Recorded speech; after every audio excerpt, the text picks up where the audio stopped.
അലാ ഇബ്നു സിയാദ് റളിയല്ലാഹു അൻഹു തഹജ്ജുദ് നിസ്കരിക്കുന്ന ആളാണ്.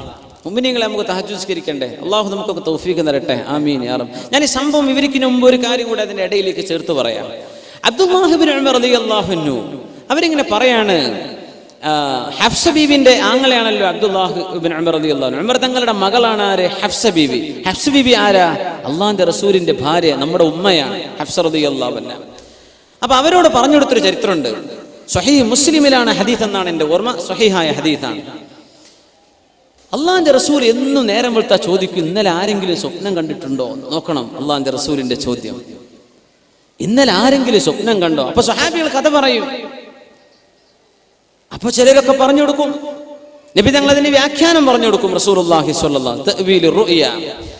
ഇബ്നു ഉമർ തങ്ങൾ പറയാം, പടച്ചോനെ എനിക്കൊരു സ്വപ്നം എന്ന് കണ്ടാൽ എത്ര റാഹത്ത്, ഒന്ന് പറഞ്ഞു കൊടുക്കാൻ. ഒരു സ്വപ്നം കാണണ്ടേ? എത്ര ആൾക്കാരുണ്ടാവും ഇപ്പൊ നമ്മളെ കൂട്ടത്തിൽ കാലങ്ങളായിട്ട് ഒരു സ്വപ്നം കണ്ടിട്ടില്ല. ചിലർ സ്വപ്നം കണ്ട് ഉറങ്ങാൻ തന്നെ നേരം കിട്ടാറില്ല. അങ്ങനത്തെ ആൾക്കാരുണ്ടാവും. പടച്ച തമ്പുരാനെ, സ്വപ്നം വരണ്ടേ, എന്താ ഇപ്പൊ ചെയ്യാ? ആയിക്കോട്ടെ. ഇബ്നു ഉമർ തങ്ങൾ ഇങ്ങനെ കൊതിച്ചു. ഒരു ദിവസം പള്ളി മസ്ജിദ് നബവിയിൽ കിടന്നുറങ്ങി. എന്നിട്ട് പറഞ്ഞു, അല്ലാഹ് നിന്റെ പള്ളിയിലാണ് ഞാൻ കിടന്നുറങ്ങണത്. പള്ളിയിലെന്ന് ഉറങ്ങിയിട്ടുണ്ട് സ്വഹാബിമാർ. അബ്ദുല്ലാഹി ഇബ്നു ഉമർ റളിയല്ലാഹു അൻഹു പള്ളി കിടന്നിട്ട് പറഞ്ഞു, യാ അല്ലാഹ്, ഇന്നിൽ എന്തെങ്കിലും ഒരു ഖൈർ എൻ്റെ ഉള്ളിലുണ്ട് എന്ന് നിനക്കറിയുമെങ്കിൽ ഇന്നൊരു സ്വപ്നം കാണിച്ചു തരണം പടച്ചോനെ. അള്ളാഹിന്റെ റസൂൽ സ്വപ്നം കണ്ടോ എന്ന് ചോദിക്കുമ്പോൾ എനിക്കൊന്ന് പറഞ്ഞു കൊടുക്കാൻ ഒരു സ്വപ്നം ഒന്ന് കാണിച്ചു തരുമോ അല്ലാഹ്? ആര് ചോദിച്ചു? അബ്ദുല്ലാഹി ഇബ്നു ഉമർ റളിയല്ലാഹു അൻഹു. അന്നൊരു സ്വപ്നം കണ്ടു. എന്താ കണ്ടെന്നറിയോ? മരിച്ചുപോയി. 2 മലക്കുകൾ വന്ന് പിടിച്ചുകൊണ്ടുപോവാ. 2 മലക്കുകൾ എന്നെ പിടിച്ചുകൊണ്ടുപോയിട്ട് നരകം ഇങ്ങനെ കാണിച്ചു. നരകം ഇങ്ങനെ മൂടി വെച്ചിരിക്കുകയാണ്. അവിടെ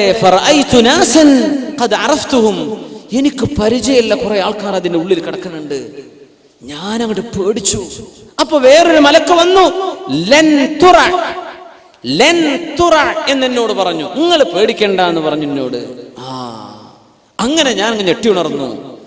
ഇത് കണ്ടപ്പോ പിറ്റേന്ന് നേരം പുലർന്നപ്പോ ഓടിച്ചെന്നു ഹഫ്സ പെങ്ങളോട് പറഞ്ഞു, നിങ്ങളെ അള്ളാഹിന്റെ റസൂലിനോട് പറഞ്ഞു കൊടുക്കണം, ഞാനൊരു സ്വപ്നം കണ്ടിട്ടുണ്ട്, ഇന്നതാ സ്വപ്നം. പെങ്ങളോട് പറഞ്ഞു കൊടുത്തു.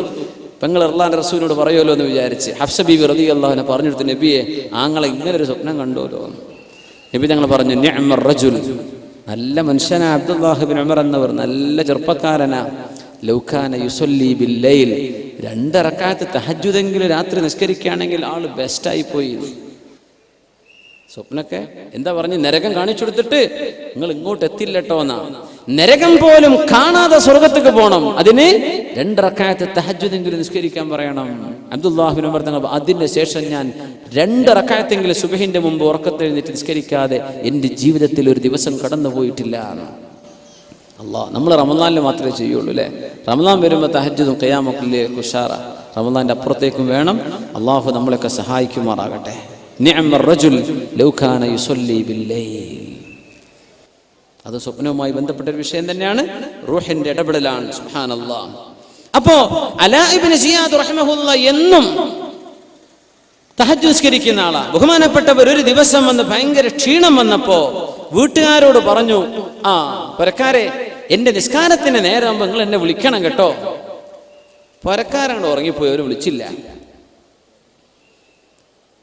ബിലാൽ റളിയല്ലാഹു അൻഹു റസൂലുള്ളാഹി സ്വല്ലല്ലാഹു അലൈഹി വസല്ലം യാത്ര പോയപ്പോൾ ഉറങ്ങിപ്പോയൊരു കഥ ഉണ്ട്. ബിലാൽ തങ്ങളോട് നബി തങ്ങൾ പറഞ്ഞു, ബിലാലെ നമ്മളിപ്പോ ഉറങ്ങണോ? ഉറങ്ങിയാൽ പിന്നെ സുബഹി കിട്ടൂല.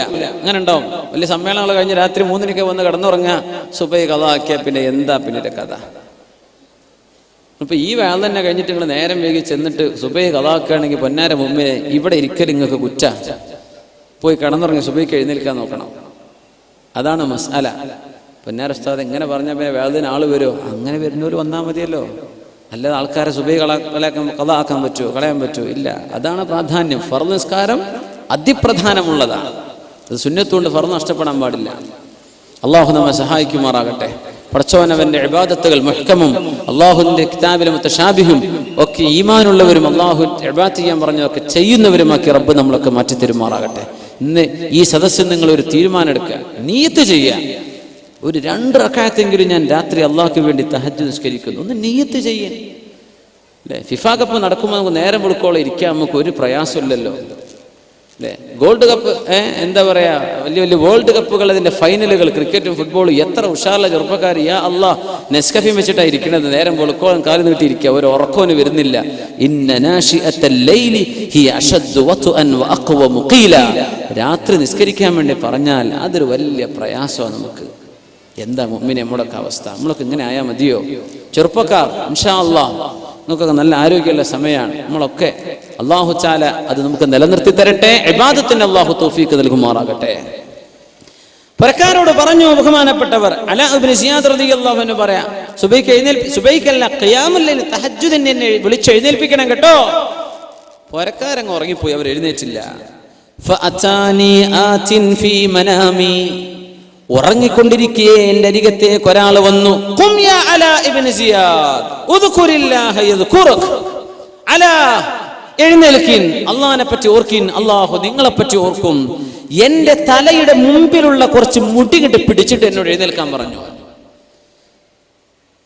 ആ പിടിച്ച പിടുത്തത്തിൽ എന്റെ തലമുടിയിലെ മുൻഭാഗം കെട്ടി എഴുന്നേറ്റ് നിന്നു. മുട്ടിങ്ങട്ട്, ചില കുട്ടികളൊക്കെ സ്പൈക്കി ഹെയർ ഇല്ലേ, ഇവിടെ കണ്ട അങ്ങനത്തെ സ്റ്റൈലൊന്നും കാണില്ലല്ലോ, ഉണ്ടല്ലേ? അല്ലാ, ഇഷ്ടം പോലെ ഉണ്ട്. സ്പൈക്കി ആയിട്ട് ഇങ്ങനെ നിൽക്കുക, മുടിയൊക്കെ ജെല്ലൊക്കെ വെച്ചിട്ട് നിർത്തിങ്ങനെ.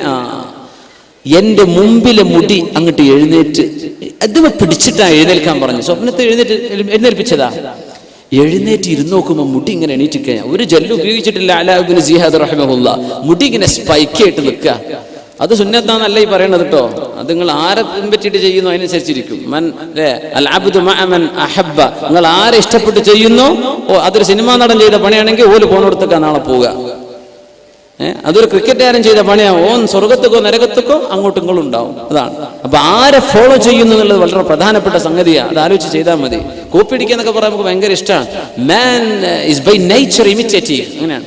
നമുക്ക് പ്രകൃതിയെ തന്നെ ഒരാളെ കോപ്പി അടിക്കാൻ തോന്നുന്നു, അയാളെ പോലെ എന്ന് തോന്നും. അതിനെ അല്ലാഹു തആല അഷ്റഫുൽ ഖൽഖിനെ തന്നത് സ്വല്ലല്ലാഹു അലൈഹി വസല്ലം. നബി തങ്ങളെ കണ്ടു അതേപോലെ ജീവിച്ചോ, അങ്ങനെയാണ്. അല്ലെങ്കിൽ ആരെങ്കിലും കോപ്പി അടിച്ചേക്കും, അള്ളാഹുവിന്റെ റസൂലിനെ പോലെ ജീവിച്ചോ എന്ന് പറയാം. അള്ളാഹു നമുക്കൊക്കെ തൗഫീഖ് നൽകുമാറാകട്ടെ. യാ അല്ലാഹ്. അലാ ഇബ്നു സിയാദ് റഹിമഹുല്ലാ പറയാ, ഉറങ്ങിക്കിടക്കുന്ന എന്റെ തലയുടെ മുൻഭാഗം പിടിച്ച് എഴുന്നേൽപ്പിച്ചു. എഴുന്നേറ്റിരിക്കുമ്പോ തലയുടെ മുടി ഇങ്ങനെ എഴുന്നേറ്റ് നിൽക്കുക. പിന്നെ ആ മുടി താഴ്ന്നിട്ടില്ല. കുളിച്ചാലും എപ്പോഴും അത് ആ മുടികൾ അങ്ങനെ ഇവിടുത്തെ ഒരു കെട്ടുമുടി ഇങ്ങനെ സ്പൈക്കായിട്ട് നിൽക്കും വഫാത്താകുന്നത് വരെ. യഹ്യ ഇബ്നു ബിസ്താം റഹിമഹുല്ലാഹ് പറയാണ്, ഞങ്ങൾ അവരെ കുളിപ്പിച്ചു. അലാ ഇബ്നു സിയാദ് തങ്ങളെ മയ്യിത്ത് കുളിപ്പിച്ചത് ഞങ്ങളാണ്. ഫലഖദ് ഗസൽനാഹു യൗമ മാത് വഇന്നഹുന്ന ലഖിയാമുൻ ഫീ റഅസിഹി. മരിച്ചപ്പോഴും ഈ മുടി തലയിൽ എഴുന്നേറ്റ് നിൽക്കുകയായിരുന്നു. സുബ്ഹാനല്ലാഹ്. സ്വപ്നത്തിൽ നടന്നതാ. റൂഹിൽ ഇടപെട്ടതാണ്. അത് ജീവിതകാലം മരിക്കുവോളം ഉണ്ടായി. അലാ ഇബ്നു സിയാദ് തങ്ങളുടെ തലയിൽ ആ മുടി മരിച്ചപ്പോഴും അങ്ങനെയാണ് ഉണ്ടായിട്ടുള്ളത്.